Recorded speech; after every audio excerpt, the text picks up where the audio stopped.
Ito ang mainit na balita at trending ngayon sa mundo ng social media. Marcos Duterte, matindi to. Mga alipores pinagmukhang tanga. Matapos isampal ng gobyerno na dapat kasuhan at managot ang mga Duterte, abay to the rescue ang isang senador at congressman na hindi daw sila papayag na irehas ang kanilang amo. Kaya naman, buwelta ng isang matapang na Marcos supporter sa mga alipores ni Duterte. Isa pa yan si Marcoleta. Asasaktan lang yung mga supporter ni Marcoleta. Ganito kasi yan. Si Marcoleta, kaibigan ng lolo ko yan. Dati ang bahay niyan, kubo lang. Ngayon ang bahay niyan, kalahati ng mansyon ni Manny Pacquiao. May sariling bundok yan si Marcoleta. Ilan ang sports car at mga bulletproof car niyan. Ganyan-ganyan lang yan.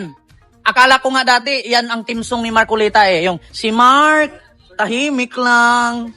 Buhaya pala. Kobo, mahirap daw siya. Potang ina. Buhaya pala ang sinasakyan. Lahat ng kandidato ni Digong, wag nyo nang iboto. Ang pangit ng mga ugali lahat. Isa lang masabi ko talaga, lahat ng senador ni Digong, isiro ninyo. Masabi ko sa inyo, wag nyong iboto yung mga kumandidato na puro kwento. Katulad kay Robin Padilla. Tumatakbong senador. Tapos nanalo. Walang kwenta, puro kain.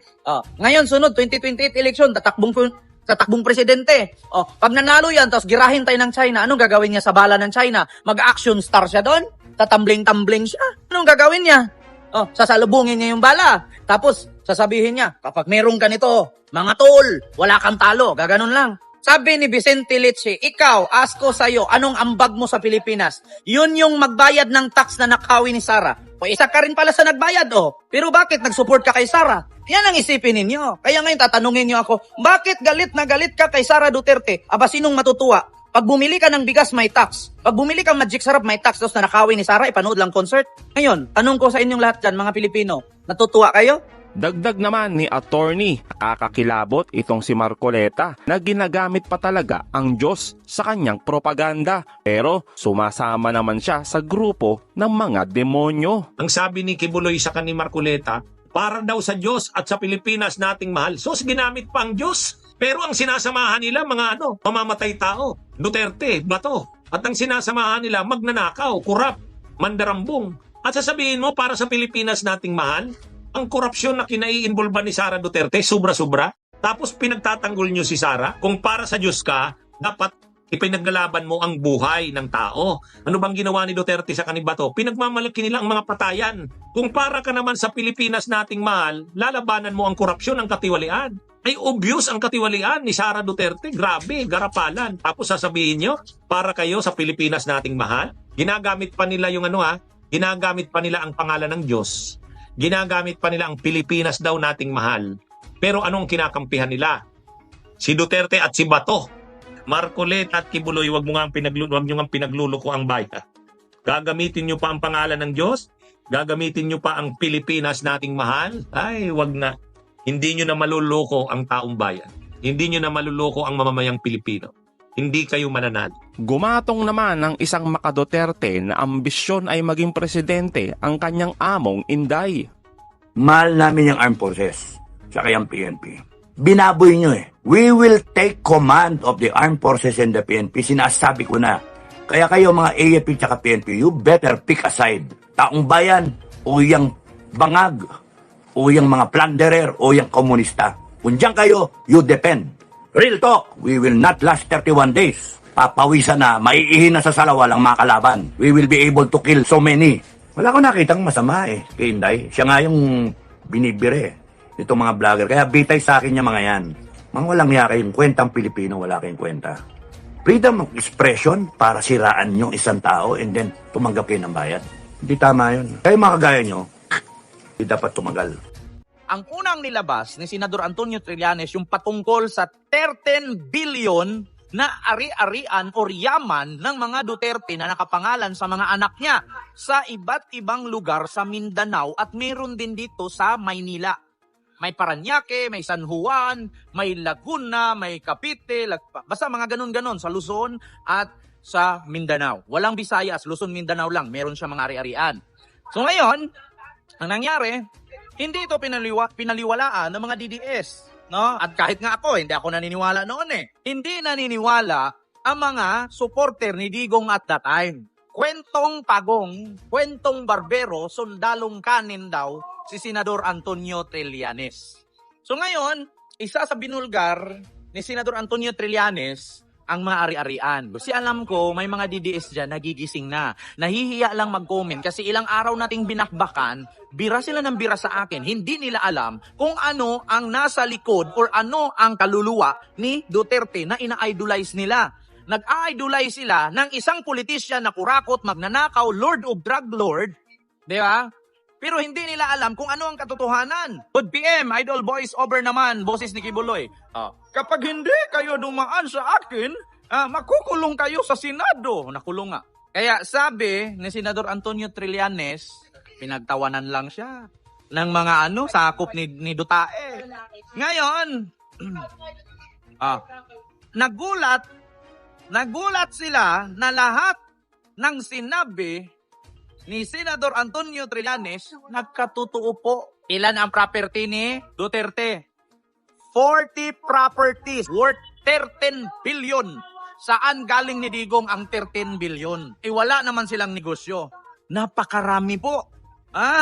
Sabi nga dito, fraud for making appear that he is approved for. Proper and pro masa when it facts maintain billions of pesos in his bank account, which he did not declare his statement of asset liabilities and net worth. Bakit? Naalala nyo ba si Digong na nilabas ni Digong ang salin at asset niya sa public? Hindi.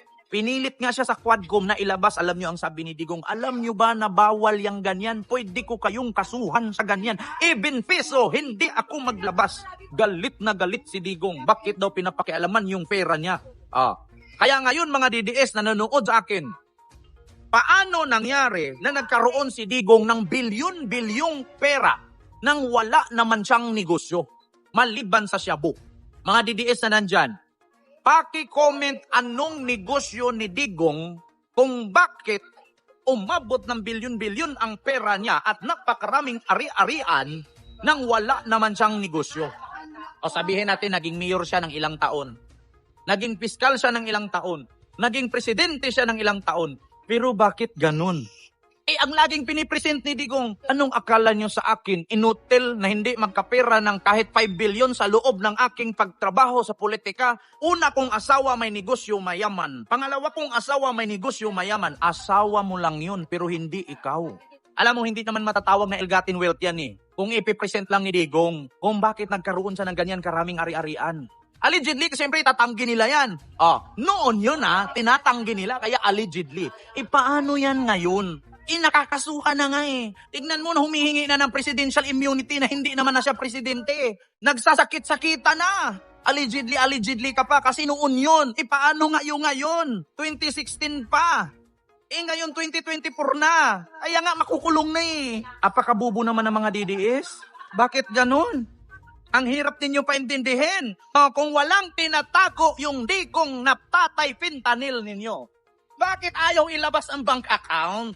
Kaya sabi ko sa inyo, kung walang tinatago, bakit nanginginig si Digong? Pipirma ka lang ng waiver. Oo, pipirma ako. Mag-open ako ng bank account. Ba't hindi mabukas-bukas? Bakit ayaw ni Digong? Bakit nanginginig at halos hampasin si Trillanes? Tatanungin ako nyo, magkano bayad? Bakit? Pag nagsabi ng totoo, bayaran? Yung mga DDS vlogger nga, puro fake news Hindi nyo masabihang bayaran. Yung iba nga, nagtago na Alam nyo, sa totoo lang, kung si Digong lang, kung sa sarili niya lang pumatay ng tao, hindi niya kaya. Hindi kaya ni Digong pumatay ng tao. Kasi isang matandang hukluban lang yan Alam mo kung bakit siya ganyan? Powerful siya. Kasi naging presidente siya at pwede siyang mag-utos. Pero kung mismong si Digong, mag one-on-one kami, paluan ng martilyo, okay nang inang yan, hindi niya kaya. Kung si Digong normal na tao ngayon, wala na, kumakain na ng sariling tae yan. Dumaan kasi pagka-presidente, may power. Pero kung siya lang, never niyang gawin yan. Hindi niya kayang gawin. Isang matandang hukluban lang yan ngayon. Malakas lang ang loob ni Digong. Bakit? Kasi may power siya. Anak niya congressman. Anak niya vice president. Wala namang kwenta, kawatan. Yung isa naman, anak niya mayor, lasinggero, absent. Sa totoo lang, kung walang power si Digong, wala yan. Isang matandang hukluban lang yan. Kung walang power yan si Digong, matagal na yang namatay. Kasi walang pambili ng fentanyl. Tanungin ko kayo, kayong mga ordinaryong DDS na supporter ni Digong na hanggang ngayon mahirap pa rin, kaya nyo bang bumili ng fentanyl? Kayong mga supporter ni Digong na hanggang ngayon mahirap pa rin, kaya nyo bang bumili ng fentanyl? Di ba hindi? Sa tingin niyo si Digong kung walang power sa politika yan, kaya bang bumili ng fentanyl yan? Hindi. Yan ang totoo. Huwag kayong magalit mga DDS. Yan ang totoo. Lahat ng sinabi ni Trillanes noon, nagkatotoo ngayon. Lahat ng binulgar ni Trillanes noon, yan ang kaso ni Digong ngayon. Bakit? Hindi ba totoo? Anong sabi ni Trillanes? Anak ni Digong, manukang ni Digong, drug smuggler. Nagkatotoo nga, inimbestigahan nga. May kaso na nga. Si Digong isang drug protector, EJK. Merong death squad. Ayaw paniwalaan ng mga DDS noon na nagigising na ngayon. Anong kaso ni Digong ngayon? EJK, death squad. Lahat ng sinabi ni Trillanes noon, nagkatotoo ngayon. Ngayon ninyo sabihin si Trillanes na sundalong kanin. Anong tawag nyo kay Digong ngayon? Noong si Digong ang presidente, lahat ng kalaban niya zero. Kaya nasa power siya at the time. Ngayong si Digong wala ng power, mukhang tanga. Ito, speaking of tukhang ha. 30,000 na tukhang, pero ni isang drug lord wala. Huwag mong sabihin ang Maynila walang drug lord. Bakit walang drug lord? Kasi yun yung nagbigay ng listahan kay Digong at nagbayad kay Digong. Kaya walang drug lord. Paano may drug lord mapatay nung tukhang-tukhang ni Digong kung kaibigan ni Digong ang drug lord? Yun ang katotohanan. Tanggol kay Digong. Anong sabi ni Digong? 3 to 6 months ubos ang droga. Natapos na lang termino niya ng 6 years. Naubos ba ang droga?